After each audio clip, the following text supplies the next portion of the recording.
Selamat datang di channel YouTube Borin Vlog. Di kesempatan ini saya akan menyampaikan sebuah kisah legenda terkait Sungai Lekso yang ada di Blitar. Bagaimana kisah legenda, asal-usul, mitos, dan misteri dari Sungai Lekso di Blitar, Jawa Timur ini? Silakan disimak paparannya berikut ini. Sungai Lekso atau Kali Lekso adalah sungai yang ada di Kabupaten Blitar di Provinsi Jawa Timur, yang mengalir melintasi beberapa kecamatan dan dimanfaatkan oleh masyarakat sekitar untuk pengairan sawah. Terletak di Blitar dengan salah satu aliran utamanya berada di Kecamatan Gandusari dan juga Welingi. Sungai Lekso ini berasal dari mata air yang ada di daratan atau dataran kaki Gunung Lekso dan juga Gunung Kawi. Adapun terkait Sungai Lekso ini, ada juga kisah legenda berdasarkan cerita rakyat yang erat kaitannya juga dengan sejarah Kabupaten Blitar. Dan berikut adalah kisah lengkapnya. Alkisah, pada masa akhir pemerintahannya, Prabu Airlangga yang merupakan raja dari Kerajaan Kahuripan, kerajaan Hindu-Buddha di Jawa Timur yang didirikan oleh Airlangga pada tahun 1019 sebagai kelanjutan dari Kerajaan Medang. Kerajaan ini didirikan di wilayah sekitar lembah Sungai Brantas yang ada di Jawa Timur. Ya, pada masa akhir pemerintahannya tersebut, Raja Airlangga berhadapan dengan masalah persaingan perebutan tahta antara kedua putranya. Calon raja yang sebenarnya adalah anak pertamanya, yaitu Sang Gramawijaya Tunggadewi atau Dewi Kirisuci, yang mana memilih menjadi pertapa daripada naik tahta. Berhubung Airlangga juga putra sulung, yaitu putra dari Raja Bali, maka ia pun berniat menempatkan salah satu putranya di pulau itu. Empu Barada kemudian dikirim ke Bali menyampaikan maksud tersebut. Dalam perjalanan menyeberang laut, Empu Barada cukup dengan menumpang sehelai daun. Sesampainya di Bali, permintaan Prabu Airlangga yang disampaikan Empu Barada ditolak oleh Empu Kuturan yang berniat mengangkat cucunya sendiri sebagai Raja Bali, bukan sebagai raja dari Kerajaan Kahuripan. Raja Bali saat itu adalah anak bungsu, adik ketiga dari Raja Airlangga sendiri.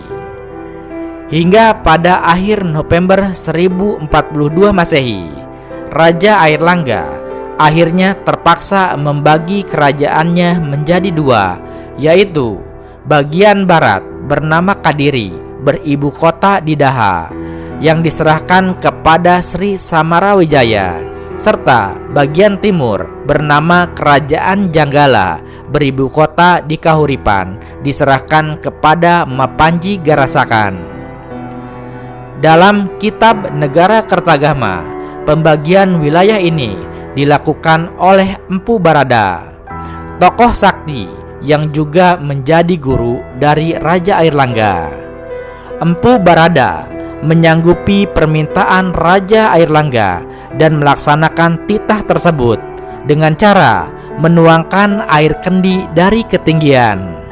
Air tersebut konon berubah menjadi aliran sungai yang memisahkan Kerajaan Panjalu atau Kediri dan juga Kerajaan Jenggala. Letak dan nama sungai ini belum diketahui dengan pasti hingga sekarang, tetapi beberapa ahli sejarah berpendapat bahwa sungai tersebut adalah antara Sungai Brantas dan juga Sungai Lekso. Sungai Lekso yang mana masyarakat sekitar menyebutnya dengan nama Kali Lekso. Pendapat tersebut khususnya mengenai Sungai Lekso didasarkan atas dasar etimologis mengenai nama sungai yang disebutkan dalam kitab Paparaton.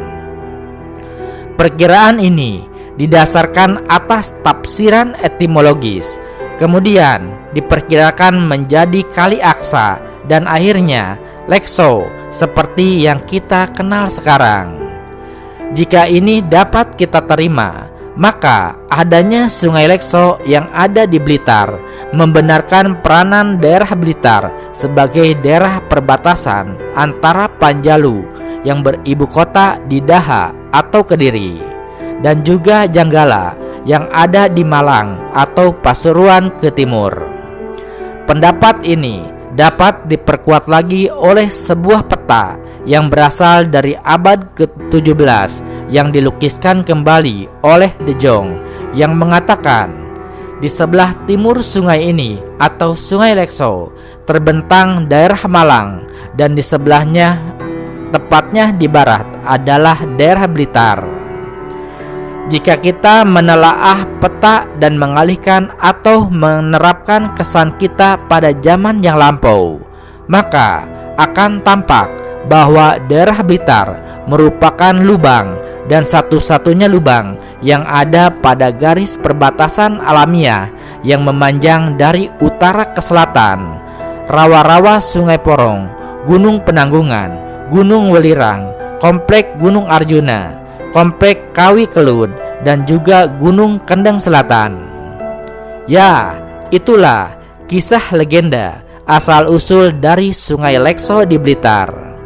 Dan terlepas dari cerita legenda asal-usulnya, faktanya kini Sungai Lekso juga menjadi lokasi populer untuk wisata petualangan seperti river tubing atau river tubing dan juga rafting, karena memiliki jeram yang menantang.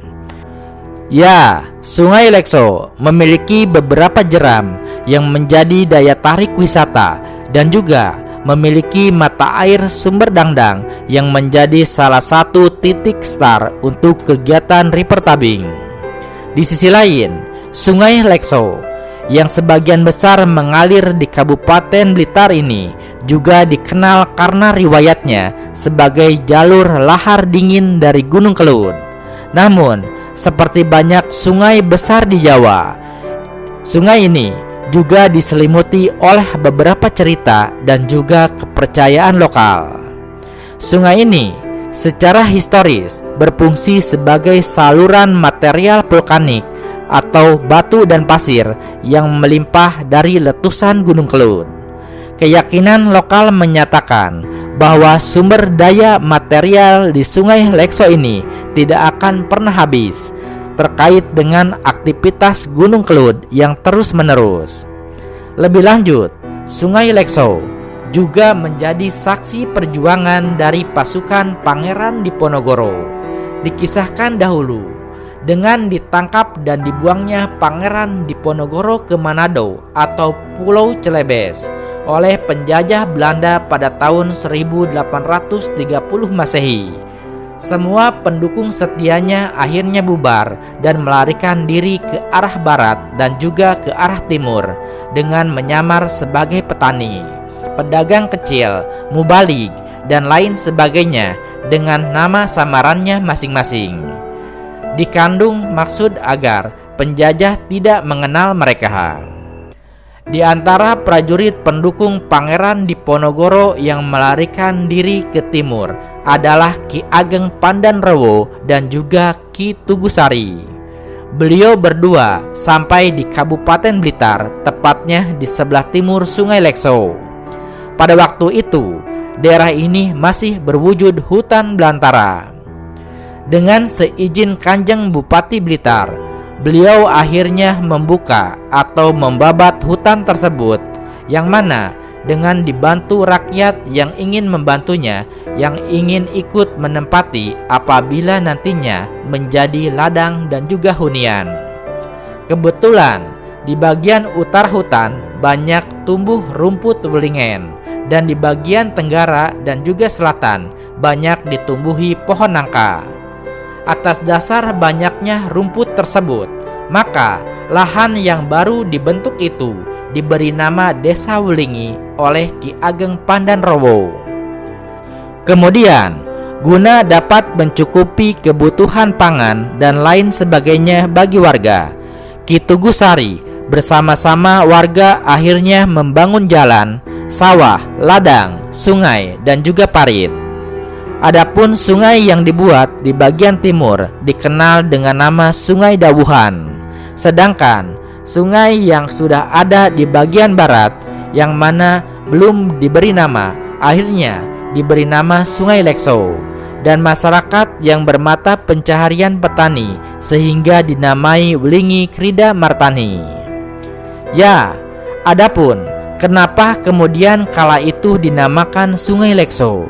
Konon karena dilatar belakangi peran dan fungsi Sungai Lekso pada zaman dahulu, yang mana dalam bahasa Jawa Rekso atau serupa dengan Lekso berarti atau mengandung arti sebagai penjaga atau pelestari. Maksudnya mungkin karena Sungai Lekso kala itu sangat bermanfaat dalam kehidupan para pasukan Pangeran Diponegoro yang sedang dalam masa pelarian saat kalah dari perang melawan Kompeni. Nah, itulah kisah legenda terkait dengan Sungai Lekso, terkait dengan asal-usul namanya, dan juga terkait dengan asal-usul terbentuknya Sungai Lekso berdasarkan kisah dari Kerajaan Kahuripan. Terima kasih sudah menyimak kisah Sungai Lekso ini di channel YouTube Borin Vlog. Di channel ini Anda juga bisa menyimak berbagai kisah legenda lainnya, baik itu terkait asal-usul sungai maupun asal-usul gunung, baik itu yang ada di Blitar, di Jawa Timur, maupun di berbagai wilayah Indonesia. Terima kasih atas perhatiannya, sampai jumpa di cerita lainnya.